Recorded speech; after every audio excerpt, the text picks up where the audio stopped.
जी हाँ, नमस्कार। News letter with Rakesh Ranjan में आपका स्वागत है। आज बिहार के सपूत भारतीय राजनीति में प्रमुख चेहरा रहे रामविलास पासवान जी की पुण्यतिथि है। 8 अक्टूबर 2020 को वे इस दुनिया को अलविदा कर गए थे और छोड़ गए थे भरा परिवार और अपनी समृद्ध राजनीति की विरासत। पुण्यतिथि पर स्वाभाविक रूप से परिजन तो उन्हें याद कर ही रहे हैं। तमाम राजनीतिक दलों की ओर से भी उन्हें याद किया गया है और अपनी प्रतिक्रिया दी गई है। इनमें रामविलास पासवान के भाई पशुपति कुमार पारस भी हैं, जिन्होंने अपने ट्विटर हैंडल पर रामविलास पासवान जी के साथ की तस्वीर साझा करते हुए लिखा है, जिन्होंने अपने कार्यों से कई गरीबों शोषित लोगों के घरों में दिए जलाए। ओ महापुरुष ईश्वर तुल्य मेरे बड़े भैया पद्म भूषण रामविलास पासवान जी की पुण्यतिथि पर उन्हें कोटि कोटि नमन करता हूँ। आपके अधूरे सपने को पूरा करने के लिए अंतिम सांस तक संघर्ष करते रहेंगे। लेकिन विरासत को लेकर रामविलास पासवान के परिजनों में जो जंग छिड़ी है और जो अब तक का उस जंग का सफ़र है, उसका इशारा क्या है, इस पर भी थोड़ा गौर फरमाते हैं। रामविलास पासवान की विरासत को लेकर जंग वैसे तो उनके जीवन काल में ही शुरू हो गई थी, लेकिन यह परवान चढ़ी उनकी मौत के बाद। रामविलास पासवान की विरासत की लड़ाई में रामविलास पासवान के भाई पशुपति कुमार पारस और रामविलास पासवान के पुत्र चिराग पासवान आमने सामने हैं।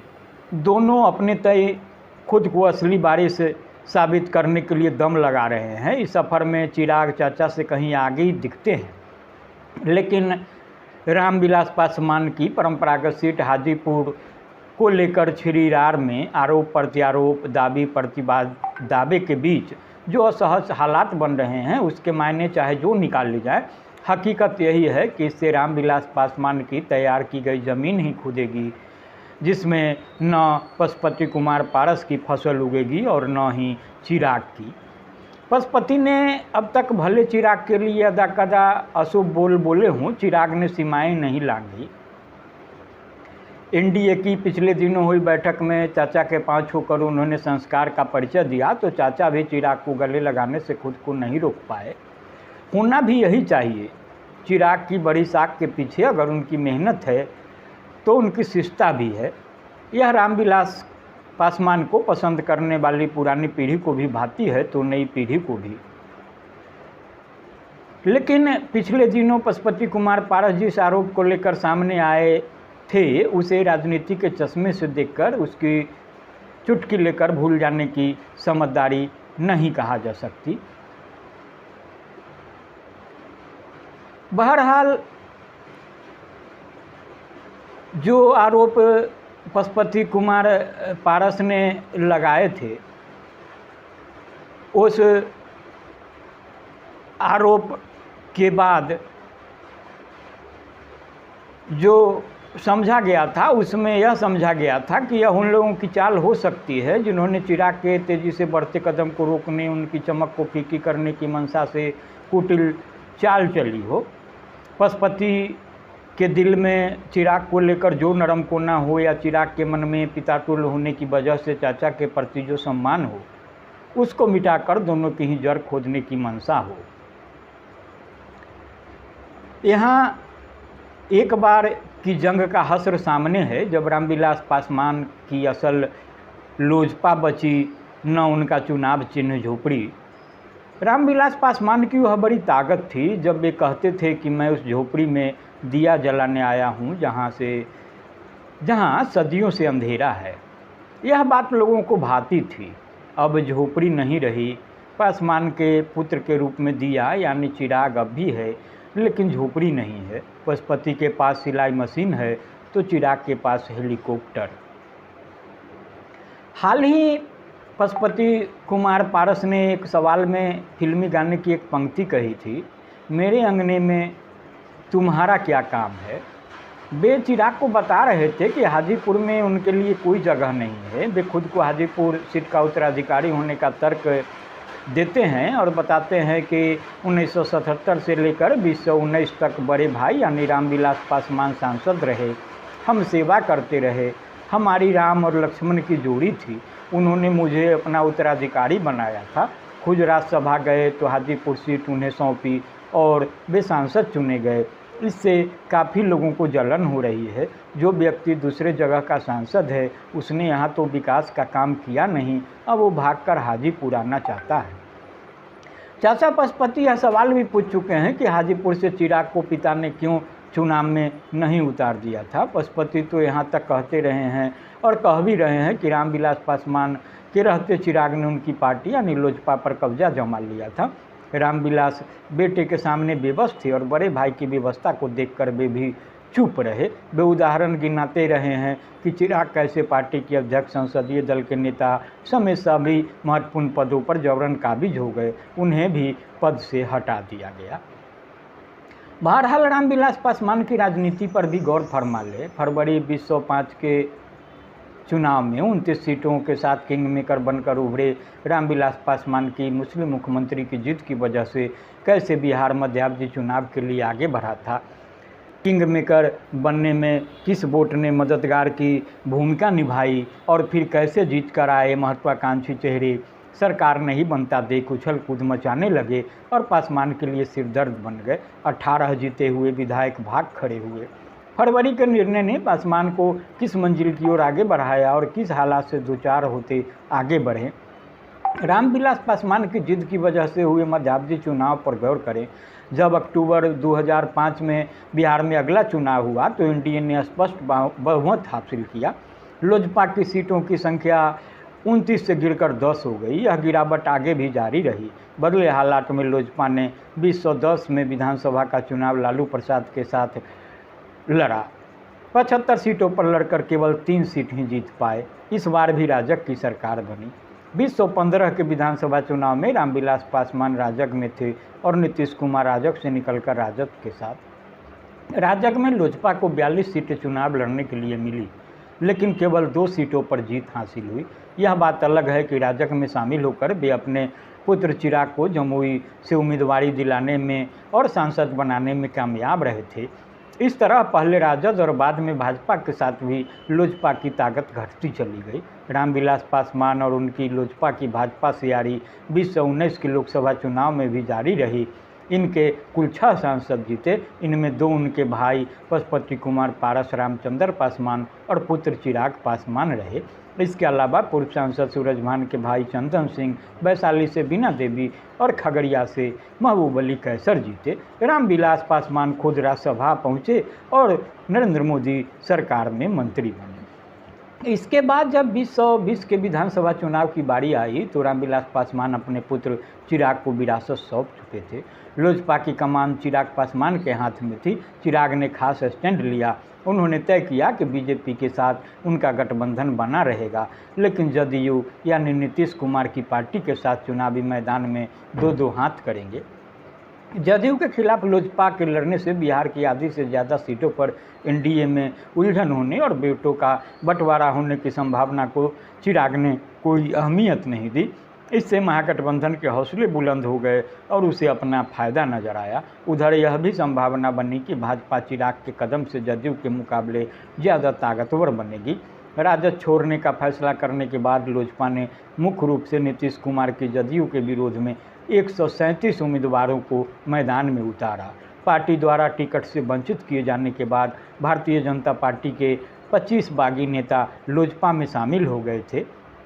परिणाम उम्मीदों के अनुरूप आए। राजग 125 सीटों के साथ सत्ता बचाने में सफल रहा, लेकिन सबसे ज़्यादा नुकसान नीतीश कुमार के जदयू को हुआ। जदयू की 28 सीटें घट गई और वह 43 सीटों पर सिमट गई। भाजपा को फायदा होने की संभावना आकार ले गई और भाजपा 21 सीटों के फायदे के साथ 74 सीट पर पहुंच गई। उधर राजद सबसे बड़ा दल बनकर उभरा, उसे 75 सीटें मिली। महागठबंधन को 110 सीटें। इस तरह भाजपा सूबे की बड़ी व विधायक वाली पार्टी बन गई। राजद दूसरी और जदयू तीसरी। और चिराग पासवान की लोजपा को क्या मिला? सिर्फ 1 सीट। पार्टी गठन के बाद लोजपा का यह सबसे खराब प्रदर्शन रहा। चिराग को भाजपा के हनुमान का खिताब मिला। हनुमान के हाथ खाली रहे और भाजपा के पास खुश होने की सारी वजहें। हालांकि एक बार फिर नीतीश कुमार को ही भाजपा ने मुख्यमंत्री की कुर्सी सौंपी। यह बात अलग है कि भाजपा पर पार्टी तोड़ने के गुप्त एजेंडे पर काम करने के आरोप के साथ नीतीश अलग हो गए और राजद के साथ जाकर मुख्यमंत्री की कुर्सी पर जा बैठे। इधर उम्मीद थी कि भाजपा अपने हनुमान यानी चिराग को जरूर पुरस्कारों से नवाजेगी, लेकिन इंतजार ही रहा। दुर्भाग्य से रामविलास पासवान का निधन हो गया। चिराग पर दुखों का पहाड़ टूट पड़ा। उधर चाचा पशुपति पारस अपने 4 सांसदों को लेकर अलग हो गए और पार्टी का बंटवारा हो गया। रामविलास पासवान की लोजपा चाचा भतीजे की लड़ाई में अस्तित्व में नहीं रही। लोजपा का झोपड़ी छाप चुनाव चिन्ह भी नहीं रहा। चिराग अब लोजपा रामविलास के मुखिया बन गए और हेलीकॉप्टर चुनाव चिन्ह मिला। पशुपति पारस राष्ट्रीय लोक जनशक्ति पार्टी के मुखिया बने और उन्हें सिलाई मशीन चुनाव चिन्ह मिला। पारस की पार्टी को भाजपा ने गले लगाया। पारस को मोदी मंत्रिमंडल में जगह मिली। भाजपा ने एक झटका और दिया जब चिराग से अपने पिता वाला दिल्ली का सरकारी बंगला खाली करना पड़ा। चिराग के समक्ष पिता की विरासत को आगे बढ़ाने की जिम्मेदारी है। वे एक साथ 2 मोर्चे पर लड़ रहे हैं। चाचा से निपटने के साथ नीतीश कुमार से भी निपटने का मोर्चा उन्होंने खोल रखा है। वे बिहार में अपनी ताकत बढ़ाने में जी जान से जुटे हैं। उनकी ताकत को नज़रअंदाज करने की सूरत भी नहीं है, लेकिन यह सवाल अब भी जवाब चाह रहा है कि वे भाजपा के हनुमान की बनी पहचान से आगे बढ़ेंगे। भाजपा ईमानदारी से चिराग को साथ लेगी या फिर 2000 के विधानसभा चुनाव की तरह एक बार फिर इस्तेमाल करने की रणनीति पर शातिराना तरीके से अमल करेगी। बहरहाल राजनीति संभावनाओं का खेल है और हालात बदलते देर नहीं लगती, तो इसके लिए इंतज़ार करना बेहतर होगा। जहाँ तक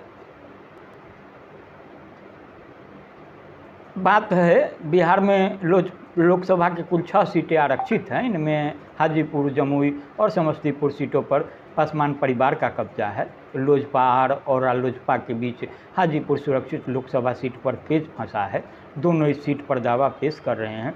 रालोजपा अध्यक्ष पशुपति पारस हाजीपुर के वर्तमान सांसद हैं। वहीं यह सीट लोजपा के संस्थापक और स्वर्गीय रामविलास पासवान की परंपरागत सीट रही है। लोजपा रामविलास के राष्ट्रीय अध्यक्ष चिराग पासवान अपने चाचा पशुपति पारस से सीधी लड़ाई का ऐलान कर चुके हैं। चिराग का कहना है कि हाजीपुर उनके पिता की सीट रही है। इस सीट से के लिए किसी को दावा करने की ज़रूरत नहीं है। वहीं उनके चाचा पशुपति कुमार पारस का कहना है कि उनके बड़े भाई साहब स्वर्गीय रामविलास पासवान पहले हाजीपुर से सांसद थे। जब वह राज्यसभा सदस्य हो गए तो लोकसभा का चुनाव हुआ। उनकी अनुमति से मैं हाजीपुर से चुनाव लड़ा और जीता। मैं उस समय बिहार में मंत्री था। बड़े भाई ने कहा था कि हाजीपुर हमारी माँ है और हमारा कर्मभूमि है। हम अब नहीं रहेंगे, लेकिन हमारी अनुपस्थिति में हाजीपुर की जनता की सेवा करते रहना। उसी संकल्प के साथ मैंने हाजीपुर से चुनाव लड़ा और हाजीपुर की जनता ने मुझे अपना आशीर्वाद दिया। ऐसे में किसी के कह देने से हाजीपुर की सीट छोड़ने का सवाल ही नहीं उठता। लोजपा के संस्थापक और पूर्व केंद्रीय मंत्री स्वर्गीय रामविलास पासवान की पासवान जाति पर मजबूत पकड़ थी। वो वोट ट्रांसफ़र कराने में भी सक्षम थे। उनके निधन के बाद 2024 में पासवान जाति का झुकाव चिराग की तरफ होगा या पशुपति की तरफ, यह देखना अभी बाकी है। हालांकि इसमें कोई संदेह नहीं कि पिता के निधन के बाद पासवान जाति की ज़्यादा सहानुभूति चिराग पासवान की तरफ ही होगी। यदि चुनाव से पहले चाचा और भतीजा को साथ लाने में भाजपा सफल हो जाती है, तब पासवान जाति का एक वोट एक मुश्त वोट उसे मिल सकता है। जहाँ तक पशुपति और चिराग की बात है तो दोनों में रार जारी है। चिराग को इस बात का मलाल नहीं है कि उन्होंने क्या खोया, उनकी चिंता पाने की है। वे कहते भी हैं अगर हम बंगले की लड़ाई लड़ते तो गठबंधन से अलग नहीं होते, हम उस वक्त ही नतमस्तक हो जाते और बंगला मंत्रालय सब मिल जाता। आप लोग जानिए मैं किस लक्ष्य पर चल रहा हूँ। हम बिहारी फर्स्ट के लक्ष्य पर चल रहे हैं। ऐसे हालात में इतना ही कहा जा सकता है, दुश्मनी जमकर करो लेकिन एक गुंजाइश रहे, जब कभी हम दोस्त हो जाएं तो शर्मिंदा ना हो। तो मुझे उम्मीद है कि आपको यह विश्लेषण पसंद आएगी, तो आप इसे सुने और गुने। आज इतना ही। नमस्कार।